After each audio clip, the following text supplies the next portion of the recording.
Hello, my friend.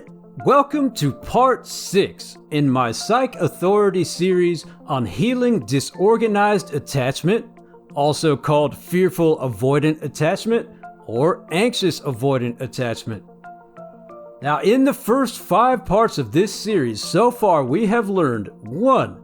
How our brains work when we have a disorganized attachment style. 2. How to pay attention to our thoughts. 3. How to rewire our brain for success.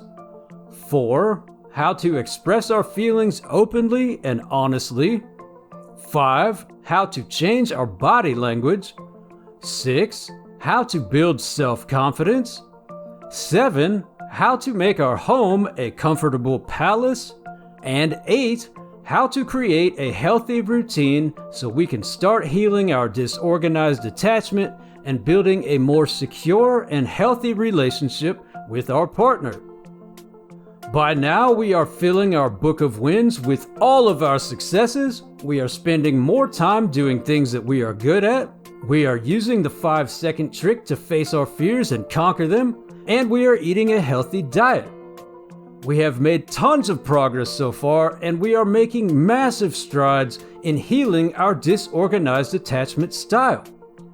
Now, check the description below for links if you have missed any of the first 5 parts, because you definitely do need to watch those videos before you move on with the steps in this video.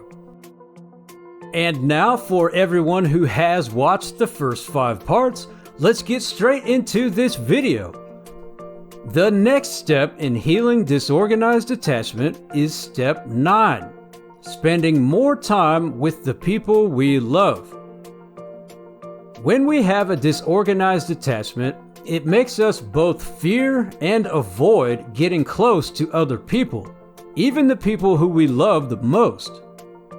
Now, we might pretend that we don't like spending time with others, but the truth is, deep down, we really do crave a close and intimate connection to other people. We just are afraid of getting too close to other people because we are afraid they will ultimately hurt us or let us down. And this is not just when it comes to our romantic relationship. We both crave and avoid getting close to anyone at all. So when we spend time with people who we love and who love us back, it teaches us that we can actually rely on other people.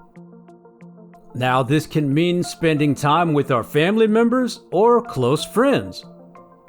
It's important that we find people who we can love and trust completely and then hang out with them on a regular basis. We can spend time with them just chatting at home, or we can go out and do fun activities together. The important thing here is that we are spending time with people whose company we enjoy and with people who make us happy when we are around them.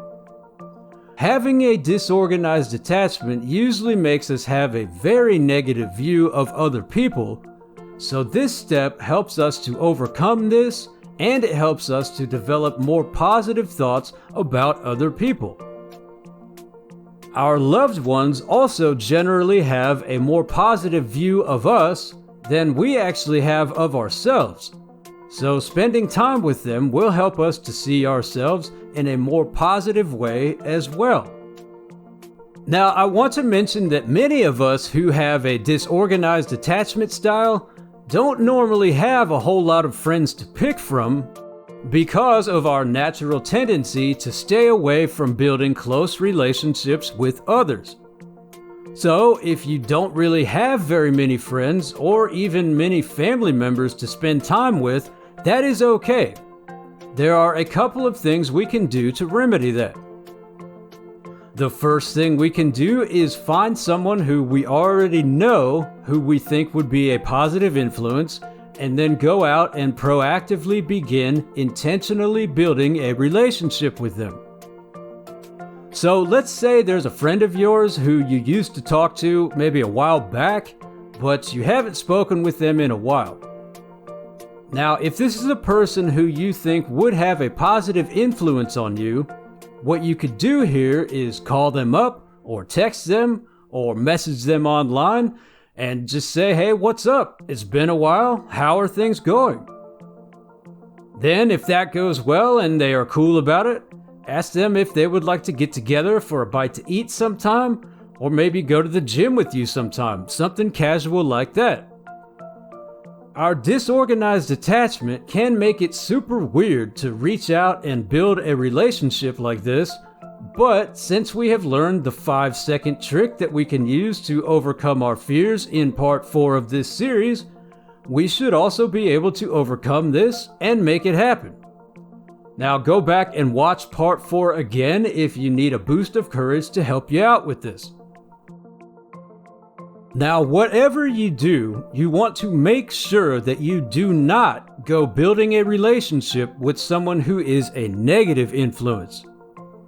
So that means you might not want to do this with someone from your past who is just super negative and will just bring you down. Make sure that you find someone who will love and accept you and be there for you to help you grow, and not someone who just wants to share their misery with somebody else. Now, the second thing that you can do if you don't really have anyone who you already know is that you can find local clubs, groups, or meetings of other like-minded people in your area. Now, if you have no idea how to do this, one really quick way to do it is to go to meetup.com, type in your city or the largest city near you, and then type in the type of activity that you are looking for. Now, meetup.com is completely free, and believe me when I tell you, they have a group for everything. Don't believe me? Here are just some of the kinds of groups that they have meetups for.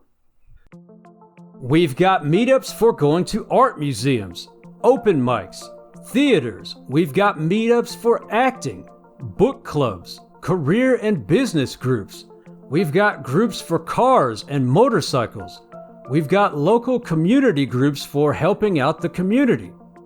We've got dance lesson groups, critical thinking groups, groups for learning about things like biology, communication skills, learning about psychology and science. If you are into fashion and beauty, there are tons of groups for things like hairstyling, makeup, and even shopping.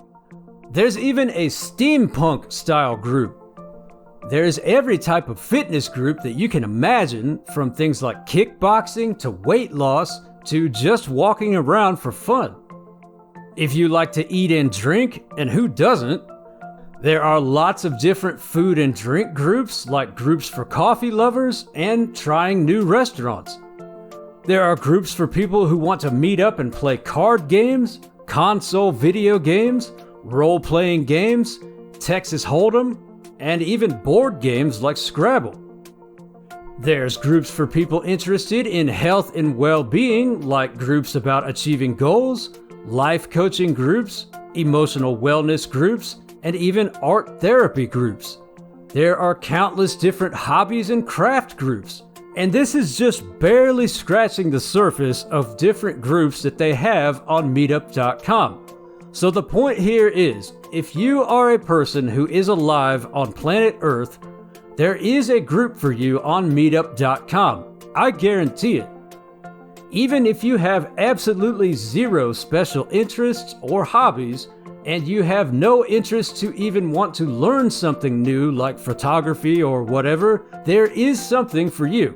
Like I mentioned, you could join a food and drink group where you meet up and go eat at different restaurants.